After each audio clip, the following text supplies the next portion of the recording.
Now for the pose my couples have the most fun with, the dance kiss. To do the dance kiss, start by facing one another with your bodies touching. Then your partner places their hand on your lower back and presents their other hand. Then you rest your hand on your partner's arm with the other holding your partner's presented hand. Look deep into each other's eyes and feel the moment. Then your partner turns you and come back nice and close and lean in for a kiss. I typically have my couples do this pose a few times. Once without a kiss and just the foreheads touching, and another with a kiss for a truly romantic scene. A variation to the dance kiss that my couples always love is the tango kiss. This one takes a bit more skill and your partner is a bit more involved, so try practicing this one ahead of time. The tango kiss starts with your back in the direction of the dip and your partner to your side, and you wrap your back arm around your partner's shoulder. Your partner places their back hand on your upper back and the other hand wraps around your waist. Then your partner lunges towards the direction of your back with a slight twist of their upper shoulders while you place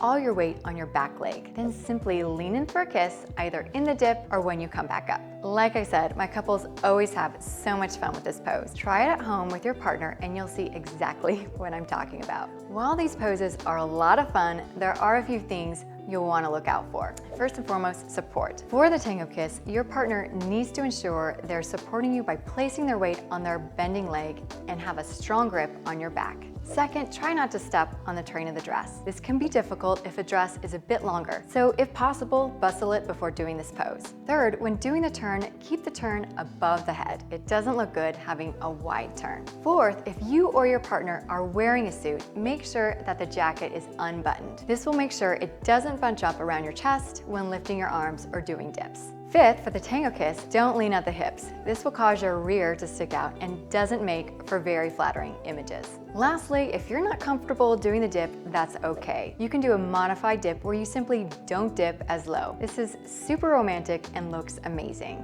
As I said, these poses take a little bit more skill and coordination, so try it at home with your partner. If not for practice, because it's just so much fun.